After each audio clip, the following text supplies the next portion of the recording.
Hello and welcome to the final part of Beagle and mine's Steam-styled checkbox review of Broken Arrow. Now, sorry, we do get sidetracked and waffle on sometimes a little bit, but we hope you enjoy. There's a lot more boxes to tick in this episode. So if you agree with us or disagree with us, we would actually love to hear about it in the comments and see your opinions on the game. And also, if you want to help me out with a like and subscribe, that'd be great too. Hope you enjoy. Do you have more checkboxes you want to spin through, or Yes, I do. Should we try and blitz through them? Yes. Yes, Okay. go on. Nice. Game time. That's the next one. And I think it's pretty straightforward. The battles take 45 minutes. The preparation takes about 15. So 1 hour for a multiplayer game is pretty solid. Yeah. Which is pretty average. Solid champion time. Yeah. Yeah. And actually, for some games, probably short, because I think it's rare that you just play 1 hour and clock off. Yeah. Yeah. So I'd say short to average, because for a play session, short for an individual match. But well, you say short. I will say throw average. this in here. Yeah. Happy I will throw this in here about trying to derail us for too long. Is I've heard related to this, you can't save in the single player missions, and some of them can get quite long. So bear that in mind in relation to this. Yeah, absolutely. Cool. Price. Interesting. If you're Swiss, if you're from Switzerland, you are not going to be happy with the price. That's for sure, because you have got the most expensive Broken Arrow. Yeah, everyone's seen this website, the Steam DB info, which looks at the equivalent price in Swiss francs is 55 Swiss francs, which is about 70 American dollars. Ouch. Oh, wow. And then Britain is second, for fuck's sake. And Australia is somewhere, it's actually just below America, if you knew that. I don't know. Yeah, we're about $100 AUD, which is like 73 according to this. Right now. But you're talking about Vanguard, of course. Oh, yeah, of course I am, yeah. Yeah, of course. Yeah. So the Vanguard, you add an extra $10, $15 on top of that as well. American dollars, obviously. Here's the website. You can have a look and look at your currency. So what do you reckon? I think it's a bit high. Yeah. Proper worth it. It's definitely worth the price on this scale of boxes I'm reading. But I would agree that it's a bit high. It's like kind of like what you expect from a modern like Call of Duty, like a quadruple A, triple A title. Exactly, yeah. And it's coming from indie guys, so you can kind of balk at it. That said, it's definitely worth the price to me, for sure. Well, exactly. That's what you got to think about. You are supporting an indie developer, and you know what? They've brought in such a breath of fresh air that I'm actually happy to chuck the extra 10 for the Vanguard edition that it was. So yeah, worth the price. Yeah, worth the price. Nice. And also, I think they did the development right. They never did like early access for the rest of it. Like they kept it their guns and did a really good release, as good as they could. So I think, yeah, good for them to get some money now. Yeah, absolutely. I'm pretty sure they're making fucking millions, to be honest, with the amount of sales. I love it. Top wish listed game and all that. Anyway, right. Worth the price. Next. Bugs. There are some. There are some. Yeah. It's definitely not a terrarium. Can get annoying here. Yeah, definitely not a terrarium for bugs. I've actually, you know what? I've not actually noticed that many. I know beta and press release had more, for sure. And I know that the team has been working very, very hard to try and crack them between the press release and the actual game release. And I still know that there's always hot fixes, patches, everything. But I've actually not experienced too many. I think if I had to look at it, I'm getting like one game-breaking match a day and like 6 or 7 hours of play. So like that's like let's say every 10 matches, I'm probably getting at least one where I just can't play because I'm getting a bug that won't let me spawn units. So it's definitely not minor bugs right now. In release week, it can get annoying. I'm pretty tolerant of that. I'm pretty tolerant of that. But if you're someone who's going to like get really mad when you can't play a match because you just got bugged out and you're going to lose elo, definitely some bugs right now. But of course, the biggest problem is the fact that it's not just one person experiencing these bugs. There's 10 players in a battle to worry about. And the chances of one of them getting issues are kind of high. I'd say, definitely, maybe, if you solo queue, which obviously I wouldn't recommend it, guys. A lot of people drop out of those games. But if you solo queue, I think it is a safe bet that 4 out of 5 matches, at least one person will disconnect, which might be their fault, might not be. but it's fucking annoying. if you count people like rage quitting as well, yes, yeah. Definitely. Well, exactly. There's no penalty for rage quitting, which is a personal bug of mine. Not a bug in the sense of this question, but it is. Yeah.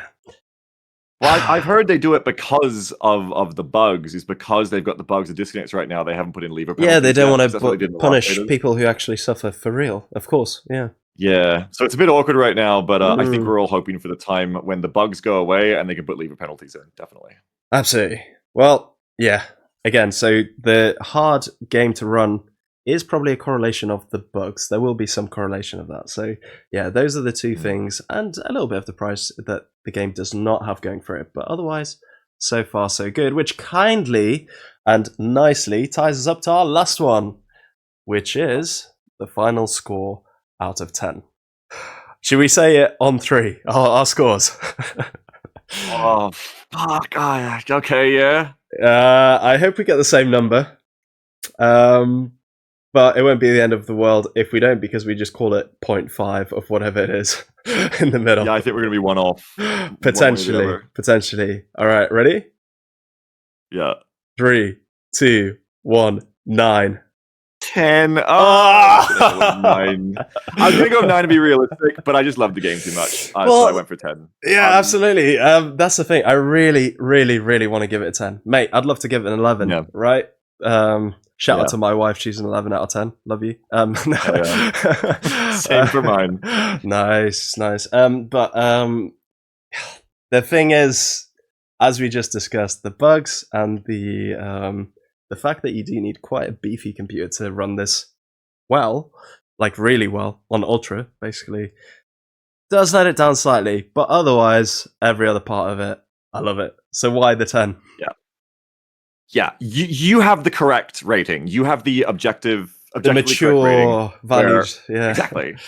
That's why I was going between 9 or 10. But for me personally, it's just such, especially coming from like such a long, all these games. This is kind of the game that I think I would have dreamed about existing as a kid. It's like if you made a movie, 100%. Like this is the game they're playing, that it doesn't exist. Yeah. So that's why I give it the 10. Is because just I'm being biased. I'm just being like, even of all that, it's a 10 for me because it's just unlike anything else. Well, that's the thing. I really want to say 10. I really, really do. Yeah. But you know what? We've got to be a bit more objective and restrained in our emotions and think about it from an overall point of view, which it is a shame. It is a shame. I would love to give it a 10, but I just can't. Yeah. Are you sticking to Listen to Lima. Lima is correct. I'll stick to my guns for me, but Lima has the mature and responsible take. But hey, on average, obviously, I'm not a maths expert, but I think that makes it 9.5, which is still pretty good. That's pretty good. Yeah, 2 experts agree. Can we call ourselves experts? Maybe you, maybe not me. You're in the army. You're an officer. You should be the real expert on this genre. For God's sake, it's just a game. I think people got to remember to take everything I say with a pinch of salt because, it's not like real life at all.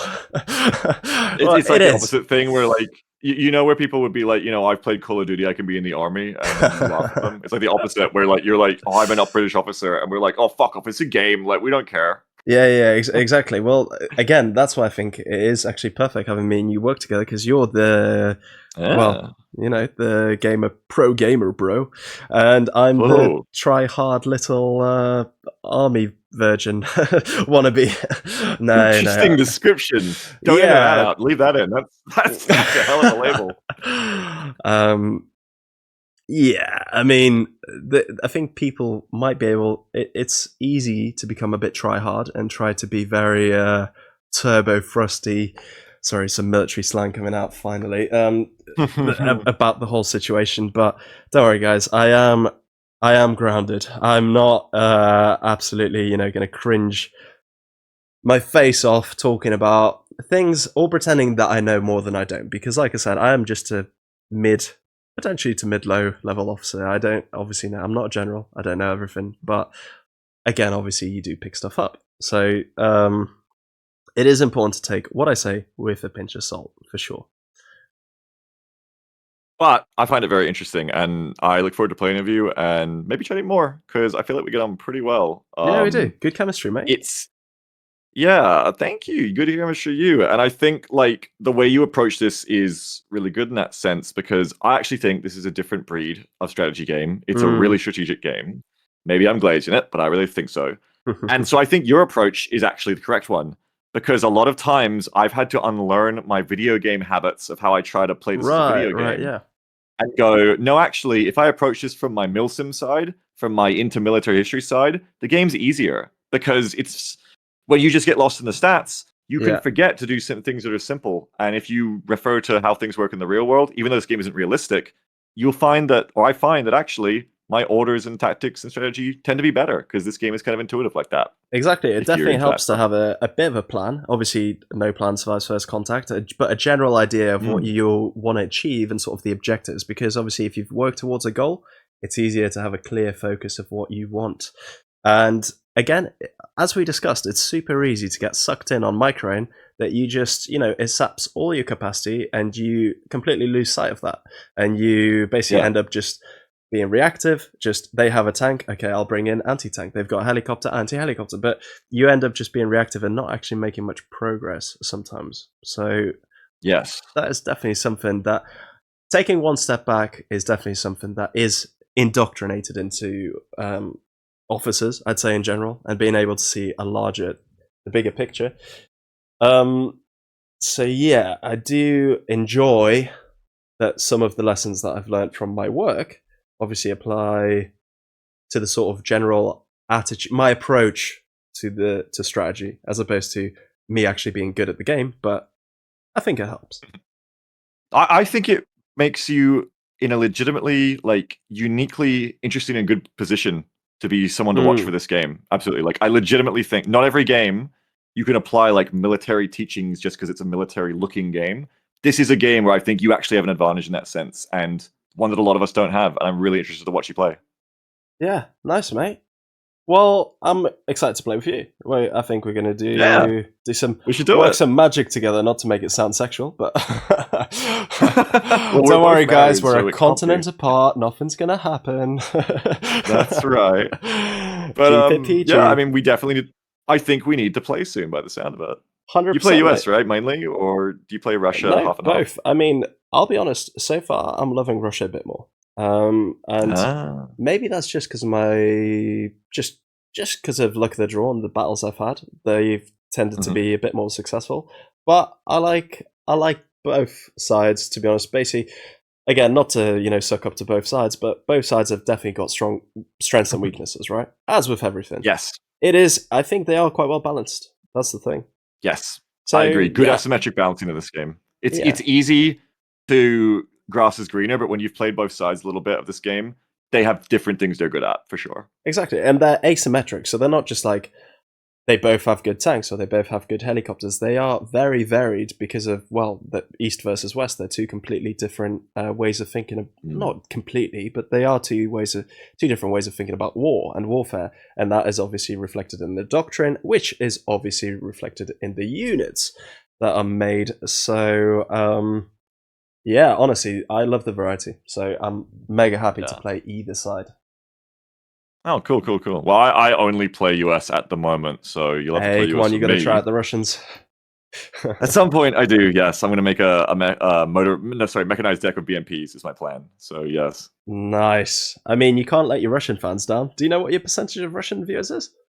I don't, but I know that ever since I played Operation Flashpoint and then Arma 2 and all that, because I played those games, I do like that kind of traditional Russian tech of like BMPs and stuff. So I do want to make a traditional kind of like mech deck.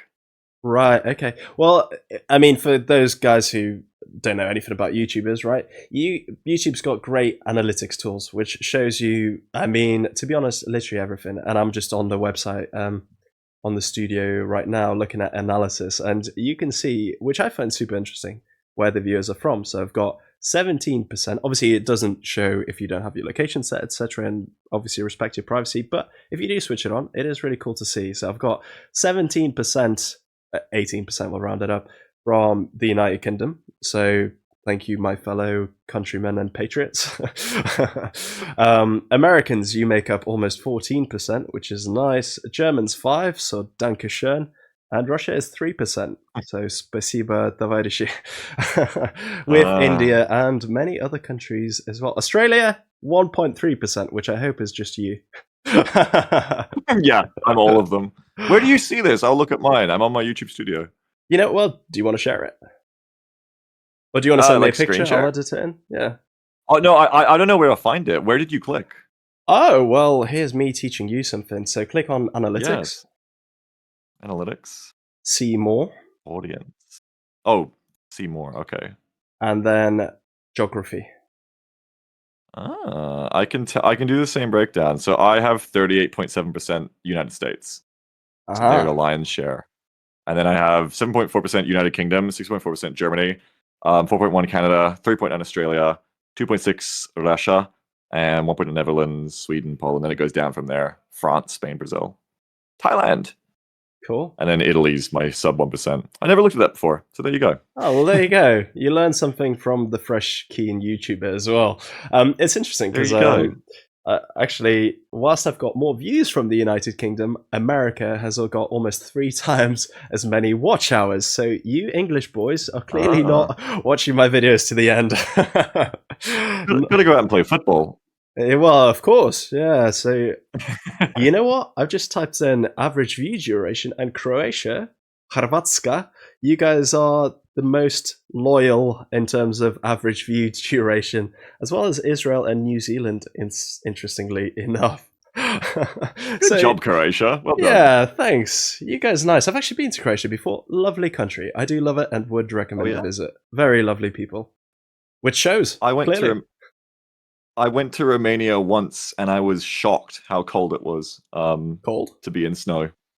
When did you go? Yeah, because in the winter. I don't know, but there was snow. Yeah, I must have been in the winter. I don't know. Well, there's no snow in Australia, so I was very surprised. Breaking news by Beagle: in the winter, there's snow, and it's cold. No way. You learn something new every day. Yeah, nobody knew this. Welcome to Europe, son. Mate, it's been an absolute pleasure. Absolute pleasure. Yeah, it has. Yeah. We should do it again. We should play, and also we should, if you want to, we should talk more regularly like this. If you'd like to do this again in the future. Sure, and we'll see how the video does. Hopefully, very well. Yeah. Thanks, hopefully, mate. Yeah. No worries. If I do something to this, I might come knocking and ask for the first quarter of your recording, because I didn't have your voice on for the first bit. I realized when we were introducing. Yeah. But yeah. Anyway, I didn't have the first 10-15 minutes either, but yeah. That's all right. Cool. Yeah, I know you probably got to run, but yeah, anytime you want to do something with me, just ping. This was great. Very nice to meet you. Absolutely. And cheers to everyone for watching. So see ya. See ya. Bye.